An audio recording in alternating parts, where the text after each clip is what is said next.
ర్యాలీగా వెలగపూడి సచివాలయానికి చేరుకున్న deputy CM Pawan Kalyan CM చంద్రబాబుతో భేటీ అయ్యారు. మర్యాదపూర్వకంగా వారిద్దరి మధ్య భేటీ జరిగింది. ఈ క్రమంలో పవన్ మరోసారి ప్రత్యేకంగా అభినందించారు చంద్రబాబు. పుష్పగుచ్చం అందించి ఆలింగనం చేసుకున్నారు.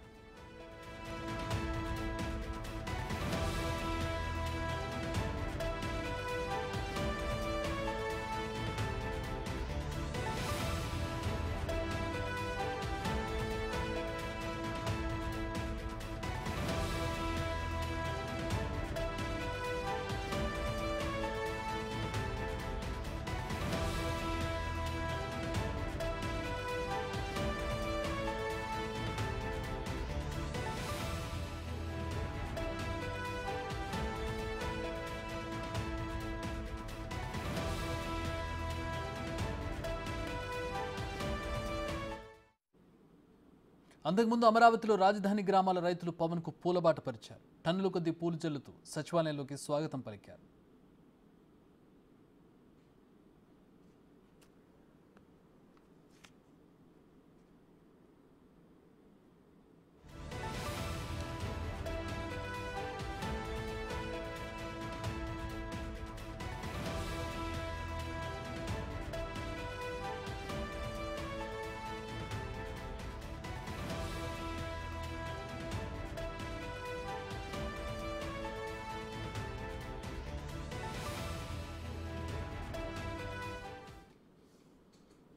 మా ప్రతినిధి శివ జాయిన్ అవుతూ ఉన్నారు. శివ, ఒక పండుగ వాతావరణం కనపడుతుంది అమరావతిలో. రైతులు కావచ్చు, జనసేన అభిమానులు కావచ్చు, కార్యకర్తలు కావచ్చు, పవన్ కళ్యాణ్కి ఒక ఘన స్వాగతం పలికారు. ఏంటి ఇప్పుడు షెడ్యూల్ ఏంటి? ఎట్లాంటి మీటింగ్ జరిగింది పవన్ కళ్యాణ్కి చంద్రబాబుకి మధ్య? చక్రి మొత్తం మీద చూసుకుంటే మనం ఆంధ్రప్రదేశ్ సచివాలయం బ్లాక్ నెంబర్ 1లో ఉన్నాం. ప్రస్తుతం పవన్ కళ్యాణ్ చంద్రబాబు వీరి మధ్య కూడా భేటీ లోపలే కొనసాగుతూ ఉంది. దాదాపుగా గంట నుంచి వారి మధ్య కూడా భేటీ ప్రధానంగా కొనసాగుతున్న పరిస్థితి కనిపిస్తూ ఉంది. అయితే మొదటిసారిగా సచివాలయానికి వచ్చిన పవన్ కళ్యాణ్, జనసేన అధినేత పవన్ కళ్యాణ్కి చంద్రబాబు సీట్లో నుంచి లేసొచ్చి మరి అపూర్వమైన స్వాగతం కూడా పలికారు. సో ఆయన స్వాగతం పలికిన తర్వాత లోపలికి వెళ్ళి ఏదైతే ఆంధ్రప్రదేశ్ చిహ్నం ఉందో ఆ చిహ్న విలువని, విశ్వసనీయతని మీరు కాపాడారని చెప్పి కూడా పవన్ కళ్యాణ్ చంద్రబాబుని కొనియాడిన పరిస్థితి.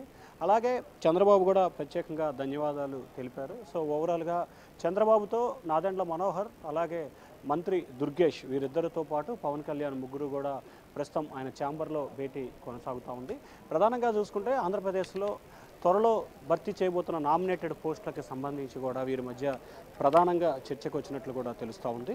సో ప్రధానంగా అనేక అంశాలకు సంబంధించి కూడా వీరి మధ్య చర్చకు వచ్చింది.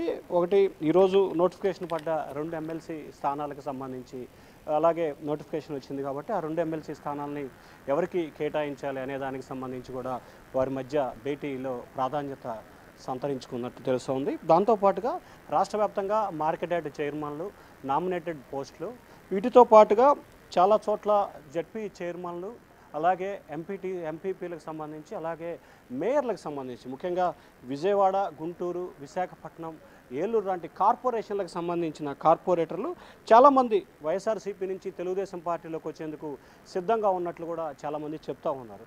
సో వీటికి సంబంధించి ఆ పార్టీలోకి వారిని చేర్చుకోవాలా, లేకపోతే రాష్ట్ర వ్యాప్తంగా ఉన్న స్థానిక సంస్థల ఎమ్మెల్సీలు, అదే ఎంపీటీసీలు, జడ్పీటీసీలు, మేయర్ల పదవులు మొత్తాన్ని రద్దు చేసి ఒకేసారి ఎన్నికలకు వెళ్ళాలా అనే ఆలోచన కూడా ప్రస్తుతం చేస్తున్నట్లు తెలుస్తూ ఉంది.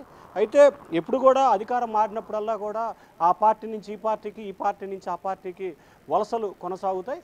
ఆ తర్వాత ఎవరైతే రాష్ట్రంలో అధికారంలో ఉంటారో అధికారంలో ఉన్న వారికే ఆ చైర్మన్లు కానీ, మేయర్ పదవులు కానీ వరించే పరిస్థితి.